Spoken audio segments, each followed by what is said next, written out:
Hello and welcome to this educational video. Imagine you are going on a street, walking on a street, and suddenly you see some elderly person on the other side of the street fall down, collapse, become unconscious.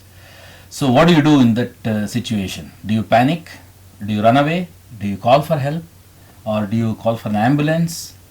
So what do? This is a situation which many people actually face in life.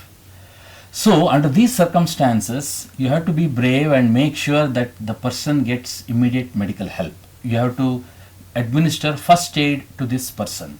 So even when the person who is receiving first aid under such circumstances is taken to the hospital, the first thing what the doctor will ask is, have you given CPR to the patient?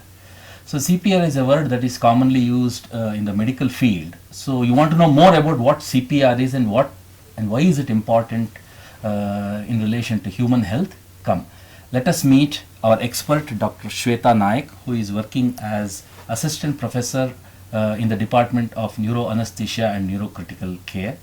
Namaste doctor and welcome to this program. Like I told in the introduction, CPR is a word which people keep hearing in the hospital and also outside. So can you expand this CPR? CPR is nothing but cardiopulmonary resuscitation. Okay.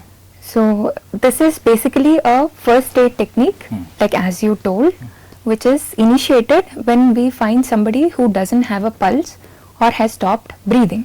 Okay. So it is a procedure which is done in the hospital as well as outside the hospital. So when you say this cardio means that is related to the heart. Cardio is the heart, pulmonary is the lungs, and resuscitation is we are helping these organs work when they have stopped. Okay. It's transiently. Okay. It's layman's term, it's like rebooting these organs so that they are able to. So we find they have stopped. Yeah. So in an emergency, we initiate this process so that we can provide some support before the entire medical team comes to the picture. It's like a first aid. Correct. So why do you need CPR? So what is the reason behind that? So like as you said, a person collapses. So what happens? Why does a person collapse? So why does he become unconscious? That is because when the heart stops, then there is no circulation happening. So when blood doesn't circulate, the oxygen which is responsible for many important processes is not transported. So in that case, the person loses consciousness. So when we initiate CPR, then we artificially keep the heart pumping until we get some kind of help, so that we prevent an irreversible damage from happening. You are basically helping the heart and the lungs of the patient. Basically the heart. Lungs is a passive process. Is it passive? So through the chest compressions, we are keeping the heart pumping till we get a proper help. Okay. So I think looks like this CPR is a technique that involves multiple steps, right? So is there a first step that you have to initiate? What are the things a person doing CPR has to do? Okay, a person has collapsed in front of you, so make him flat. Feel the pulse, you don't get the pulse, you see if he's breathing, he's not breathing. So don't wait for anything, initiate the chest compressions. So chest compression is wherein you manually apply pressure on the chest. So in the process you are compressing the heart between two bones, that is a breastbone in front and the backbone behind. So by giving this pressure, you are keeping the heart pumping. And there are certain ratios which you get to know if you do a course. So in the process you are manually pumping the heart and bringing about circulation until you get a help. That means the amount of pressure that you apply, that is the most important thing. Correct. That will help the patient, and also you have to make sure you are not overdoing it. Correct. Because in a state of anxiety, the person who is doing CPR should not do more or less than what is required. Correct. It's neither too much nor too less. Okay. So then you do the chest compression. So what next? So see, there are certain ratios which are already defined. So keep on giving chest compressions like say 100 in 1 minute. Then once that goes on, is like suppose there are two people. So one keeps giving chest compressions, the other one calls for an ambulance or calls into the hospital so that somebody comes in for help. So one does say 100, then once he's tired, the next person comes in and keeps giving the chest compressions.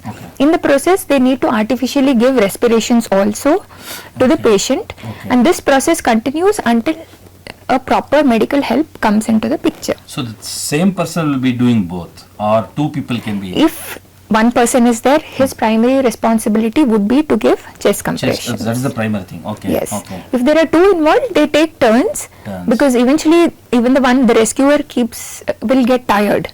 Okay. So- So you have to make sure that chest compressions are Initiated at the earliest. and then we go for artificial the Breathing. Okay. That is only if they Yeah, have a breath- device, but ideally the ideal thing would be to start the chest compressions. chest compression. Okay. Okay.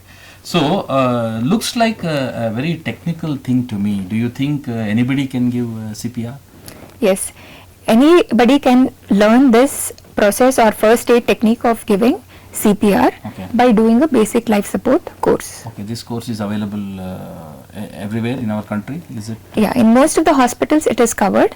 They can just find out where these courses are certified Okay. and available for training, and they can enroll themselves and learn. Okay, so the idea is, so we have to look for vital signs which tell us that this person needs CPR. Correct. After that, initiate the CPR, At the mainly the earliest. cardiac compressions, and then you have to ask for emergency help Correct. from the doctor. Correct. So, because you told that anybody can be certified to give CPR, Correct. I think any person who is not a doctor can actually participate in this and also help save lives. Correct. So that's a very good thing and heartening. And also you said you don't have to panic, and this is a technique that is already been standardized and used worldwide. Correct. So if you have to give a message to the public as to how to use the CPR and the importance, maybe in 2 sentences.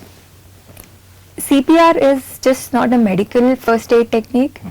Anybody, any lay person can give CPR, Okay. and you don't need to be a doctor to give a CPR. Okay. Thank you for the information. Thank you for participating. Thank you. Thank you.